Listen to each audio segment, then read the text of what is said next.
Welcome to Inside Blockchain Podcast. My name is Tony Obiajuru, but you can call me Tony Talks.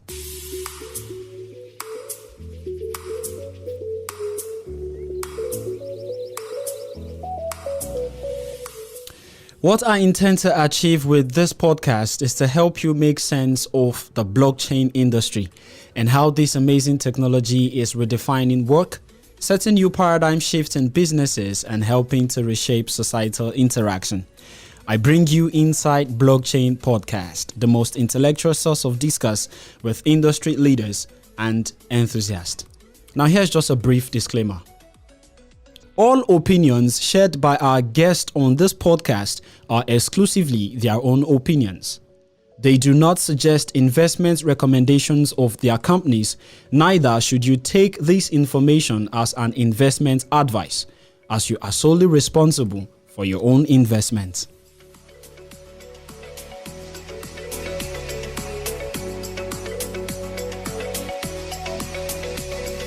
Okay, so my guest on the show today is a thought leader in the global blockchain industry, that is Yele Bademosi. He is the director at Binance Labs and also very passionate about the development and adoption of the different use cases of the blockchain technology across the continent. Hello, Yele. Thank you for joining me on today's podcast. How are you doing? I'm doing very well. It's just got off the long holiday weekend and happy to be back at work and happy to be with you on the show today. Yeah, you're welcome. So, Yele, give us a brief on your background. Okay, where do I start from?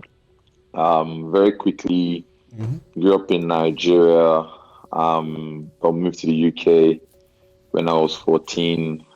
Did my A-levels there and was in medical school before I realized that a career path in medicine wasn't for me, and I was more interested in technology and startups and innovation.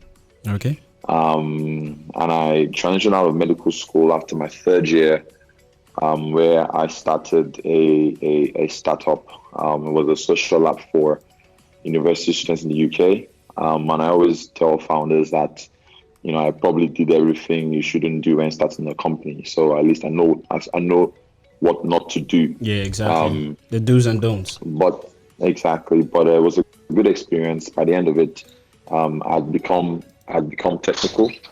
And learned how to code and design websites.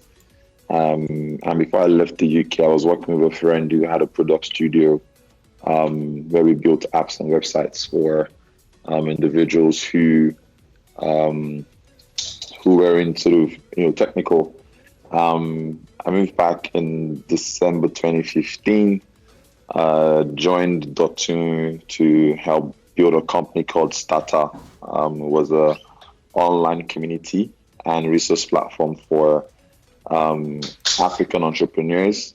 We scaled that to about 28,000 people from across Africa and out and in the diaspora. Okay. And the company got acquired by Potential Group within the first 6 to 7 months. After that, it was one of the big problems I realized at the time was sort of the difficulty of raising capital. So started Microtraction, which is a early stage / angel fund that invests in some of the best African startups. Mm-hmm. And more than 6% of our company ended up in YC, raised about $10 million in aggregate. The fund is doing extremely well. Onboarded a couple of partners who are still helping me run Microtraction on a day-to-day basis alongside myself. And I was opportune to join Binance as a director in November of last year. I'd become, deeply convicted about the future and the potential of blockchain on the continent, and I felt that Binance was the best avenue and best place to make this sort of vision behind this technology a reality. And yes, been an exciting journey since then. Yeah, I can agree with you that it's actually been an exciting journey. Graduating with medicine. and transitioning into becoming a developer. How was that transitioning phase for you? How was it like? So I definitely didn't finish medicine. Had about sort of another 2 or 3 years to go. But I always told a lot of my friends I was going to practice, but I thought I would finish. But I think the decision I made then was more about what do I think I can achieve within 2 to 3 years. So instead of being in medical school to finish it and then start sort of my career in technology, what is the opportunity cost of staying in medical school? And I think once I used that mental model, I kind of felt like I had to make that decision. And to be honest, I always say like that first year out of the medical school was probably one of the best periods of my life. There was not a lot of pressure on me to sort of, start working or I had time to figure stuff out. And, then I got myself a MacBook, thanks to my mom. And I pretty much spent, 8 to 10 hours a day, learning how to program, on online developer communities, taking courses on Udemy, buying programming books, and just trying to learn how to build mobile applications and design websites. I think that experience showed me the power of the internet. So even though I didn't have sort of like offline community around me and people who knew how to code, just by being connected to the internet and having sort of like access to information, I was able to teach myself sort of like the sort of the steps of becoming a mobile developer. Wow. So the journey towards becoming a mobile developer or web developer was actually a self-development process. That's huge. Yeah. That's massive. Impressive. You've always had the passion to invest in startups right from your days in school. And we are discussing the African blockchain startups and investment opportunities. So how did you come about blockchain technology? What was that defining moment for you? So I think I don't know if I can say about the passion for investing in startups. I always say I'm someone who can predict what the next 3 years of my life or what sort of like 3 years from today will look like. I'm someone who stays sort of intrinsically curious, and I focus on my North Star, which is really about saying how do I what can I do to accelerate Africa's transition to a sustainable and developed economy. And what I realized was that capital was one of the ways or sort of like leverage points to accelerate that process. That is, you have lots of people who have ideas and sort of, but don't have access ideas and creating solutions, but they don't have access to capital. Capitals, exactly. So that's sort of like where that comes from. My journey to blockchain or Bitcoin, I would say sort of started in like 2013. I had a friend whose dad had bought her some Bitcoin, and she was talking about sort of like this digital currency. And to be honest, like I didn't think anything of it. I didn't sort of understand sort of like its potential. I remember going to Coinbase's website when I was in the UK and just thinking like, wow, this is a well-designed website, and taking sort of screenshots of the UI, being a UI designer at the time, but like I didn't think much deeper into sort of like the technology. But I would say sort of like what actually got me into sort of like blockchain, like most people, was actually sort of like the price appreciation and sort of like the choppiness in the market. So, I was very curious about sort of like, okay, what is all this hype about? And I remember, deciding to write trading algorithms to sort of automatically trade in and out of positions. And that was how I found out about Binance, because Binance had, a good selection of altcoins with strong communities. And, I got into crypto as sort of like an algorithmic trader. But I remember clearly on Twitter when sort of like guys like Naval Ravikant and and Gary Tan of Initialized were sort of tweeting constantly about blockchain, and Chris Dixon as well. And Gary said, Naval said something about going through his following list to find sort of like anyone that has blockchain in their bio, blockchain or Bitcoin or Ethereum in the bio, and sort of following them.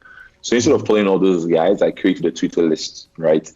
And every day I would sort of like just check that, and I'll read and sort of try and follow the conversation. I think what really, really got me was this idea of being able to scale economic coordination and governance without sort of like a centralized authority or a middleman, right? I think like one of the biggest or one of the most necessary parts of economic development is good governance, and unfortunately, that's where Africa has failed, right? So, I spent a lot of time sort of studying the history of Africa's economic development, and you look at some of the challenges we had around sort of like slavery and sort of like colonization, and some earlier theories around the impact of geography and agricultural resources and how that affects economic development. But one thing is clear, right? When you look at Africa's GDP compared to China's GDP in sort of like the 1960s, Africa was ahead, right? Yeah, but what happened post-colonized and post sort of like independence is a shocking tale of sort of disastrous governance. And so I think it's very difficult to change the way government works for most African countries. But if you had sort of like technology, socioeconomic technology that allows individuals to self-organize at scale and sort of like create disincentives for bad behavior and incentives for economic collaboration and coordination, then the individuals could do a lot of good, right? We live in Africa where private citizens provide their own healthcare, their own education, their own electricity, their own transportation. And compared to like other countries in the world where you can see what the government does for you, in Africa, like individuals perform the role of government for yourself. Yeah.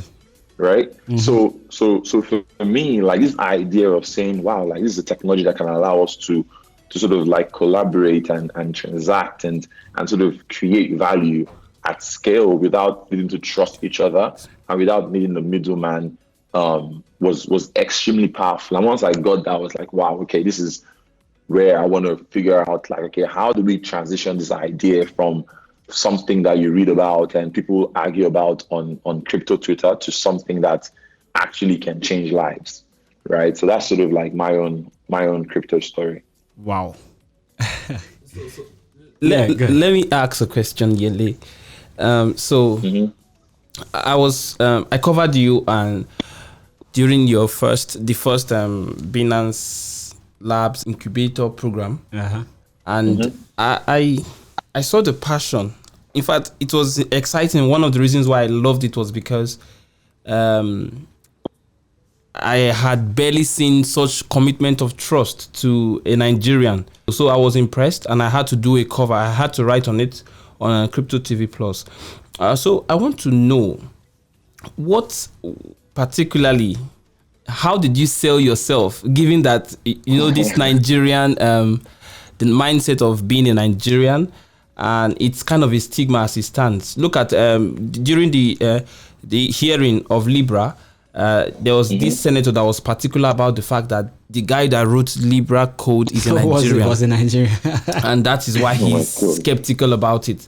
So how did you manage to bring such giants into Africa? So I don't think it has much to do with me. I think like one of the things that drew me to Binance before sort of being a part of the Binance family was the fact that compared to sort of other global blockchain organizations, they were the only one sort of with a clear intention of paying attention to Africa, right? Yeah. And I'll list a couple of things. Number one, CZ was at the blockchain Africa conference in Uganda. in Uganda, right? Yeah. hosted by Kwame. And for me, I was like, imagine sort of like Mark Zuckerberg or sort of like Larry Page and Sergey Brin or Bill Gates coming to Africa when they were just starting their companies after they've achieved like some degree of success, right? Sisi didn't need to be in Africa, but he genuinely believes that, Africa is a great fit for this technology and wants to figure out a way to make it work. Another sort of like pointer again was when Benji, another member of the Binance team, wrote this blog post about Africa and blockchain on Medium, and I read that post and I was like, wow, like I agree with a lot of the points that Benji had raised. Yeah. And then also, Binance Uganda was the first fiat fiat crypto exchange that Binance built. And then another point again was BCF, right? BCF was primarily focused on sort of like creating, figuring out the intersection between blockchain and social impact on the continent. So for me, like, Binance had shown sort of like multiple sort of pointers about their interest in Africa. And I was sort of, fortunate enough to be like, I guess like the right person, the target man at the right time. Yeah. So the way sort of like the way this all came about was last summer I was in San Francisco, and I told a couple of people in my network that I would love to connect as many people in the blockchain space as possible. And one of them was Christy, who's a director at Labs. And, we had a fantastic conversation about Binance, about Africa, about economic development and sort of the future of the world as we know it. And at the end, Christy sort of like, asked if I would be interested in joining Binance. And, it required a lot of deep thought, but, I felt it was the right thing to do.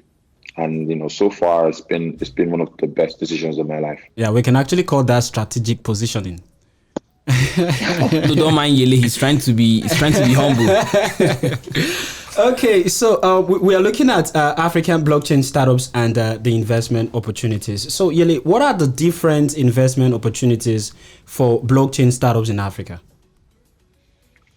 So I think like there are a bunch of things, right? So my thesis when it comes to blockchain is always evolving.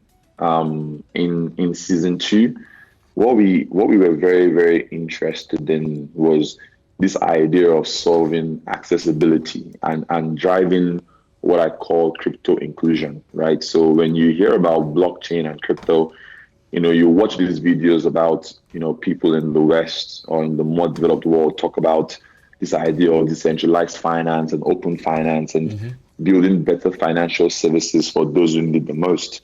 But when you look at some of the sort of the platforms where this technology is available, you realize that the poorest are excluded from this, right? So for instance, if you don't have a computer, you don't have a smartphone, you can't run a node or you can't have a wallet, right? Yeah. So a lot of the companies we found in the early in season 2 was really around solving accessibility. Bitsika built the first USSD crypto wallet. Yellow Card allowed you to go from cash to crypto without owning a smartphone.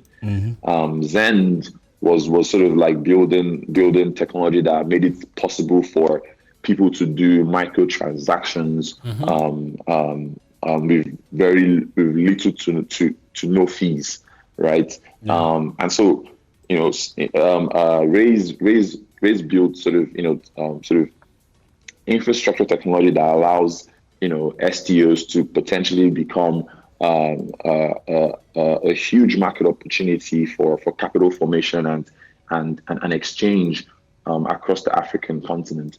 So for us, it was really about sort of figuring out ways to drive crypto inclusion.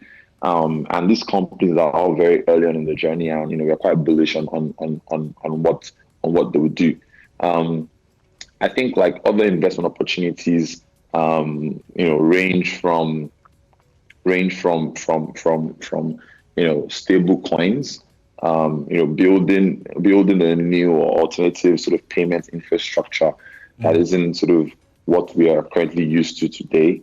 It's very easy and cheap to send stable coins from wallet A to wallet B. Yeah. I'm a big believer in this idea or the importance of digital identity that a user actually owns. So today you don't actually own any of your identity online, right? So Facebook owns sort of like Facebook, Google, Amazon, Apple own your identity profile. But imagine a world wherein like a user actually owns their identity and they can use that to access a variety of services being built by a global developer base. I think like decentralized identity opens up opportunities to credit, and we have I think over $400 billion credit gap in Africa, right? I don't think that's going to be solved using traditional sort of financial infrastructure. A bunch of the digital credit lenders today in Africa, lend about between 15 to 25% per annum. There's a project called Enable that allows you to take credit with DAI, peer-to-peer credit or lending marketplace, where someone in Nigeria, someone in Ghana, and Indonesia can take a loan out in DAI but pay like 7% interest, 7 to 10% interest per annum. Right, that kind of innovation would not be possible without crypto, right? So for me, I'm excited about innovation that can happen between money and payments, between economic infrastructure, and saying, okay, how do you provide access to affordable credit where an individual wants to pick up a skill, maybe it's in digital marketing, maybe it's in sort of business modeling, or it's in design, or any service that can be delivered remotely or digitally. Yeah. I can go and get credit to pay for a course online, and then I can get paid. I can earn crypto, whether it's a Bitcoin or a stable coin, and sort of like pay back that sort of affordable loan at a cost that I wouldn't get anywhere else.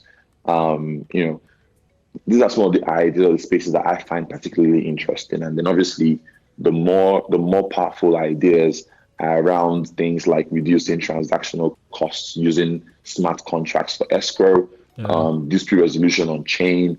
If you speak to the average SMB today, you will know they have a huge amount of money in receivables. They're unable to reclaim their money. Going to the legal system in most countries is extremely painful and difficult. You can imagine if, let's say, me and you want to do a transaction, I tell you that this transaction is going to cost you $1,000, and I'm like, okay, you know what? Put that $1,000 in BUSD or USDC, and when this deal is done, an external validator can confirm that it's been done or not done, and this escrow payment will be released.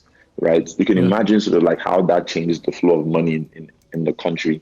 And so to be honest, like the ideas are endless. I can talk about the potential. So many ideas. So we need to go from this idea of go from this place of many ideas to actual implementation to execution. And exactly. And that's sort of like where we're at, or where we're trying to push to today. Okay, fantastic. Yele, let's catch up with you on the latest with the Binance Labs incubation program. All right, since the initial announcement in January. Okay, so I know that Binance Labs have opened applications for season 3 of its incubation program. I think this was done last month. Yeah. So what has been done so far, and where is this particular season 3 right now? So like you said, we concluded season 2 in the summer of this year. It was quite successful. 5 of the African companies all presented in San Francisco to a group of investors. And now we've opened up season 3. applications we're currently sort of like accepting applications on an ongoing basis. Yeah. So the applications are open from now until August 31st. Okay. And then the on-site program will start mid-October, so October 14th. And yeah, we're just having people apply from across the world. We're trying to raise the profile for across the African continent, so we can get even more applications. Okay. And so far we've gotten some very interesting applications, and we're hoping to get some more going. So if you listen to this podcast and you have an idea or a project in the blockchain space, definitely apply. The website is binancelabs.co. binancelabs.org. .co. Okay, yeah, .co. Yes. All right. So, how can people? Like, I think the video, the announcement video, is on YouTube. We can actually see that. So for people who would want to know more about it, can actually go up on YouTube and. Okay. Thank you so much, Yele, for being with us and sharing so much on the African blockchain startup and investment opportunities, as well as what Binance Labs has done. Before I let you go, Yele, what are we expecting in the nearest future from Binance Labs? I think more investments. We're looking to sort of like find more checks within the ecosystem. And from Binance, there's a lot of stuff going on. There's some things that we're working on that are still in stealth right now. So you guys have to keep an ear out for that. Yeah, definitely. But what I can say is that the whole of the Binance family is quite committed to the ecosystem, and we'll be deploying capital, resources, time, energy, effort to drive to unlock the utility and drive the adoption of blockchain applications on the continent. All right, great. So that's the expectations from Binance Labs. What about you as a person? What are we going to be expecting? You would have to keep an ear out for that. There's something that we're working on. It's still in stealth, but keep an ear out, and once we can share more, we would share more. Okay, Yele, thank you so much. It's been an interesting conversation with you. Ben, do you have anything to say to Yele before we let him go? Yeah, so I'm so excited. Thank you so much for giving us this amount of your time. I know you're a very busy person. Yeah. And just like he has said, projects out there can begin to relate, begin to turn in their applications and all of that. Yeah. It will turn out fine in this country, I know. Definitely. All right, Yele, it's a bye from us from the studio. Take good care of yourself. Likewise. Thanks very much for having me, guys. Yeah. Bye-bye.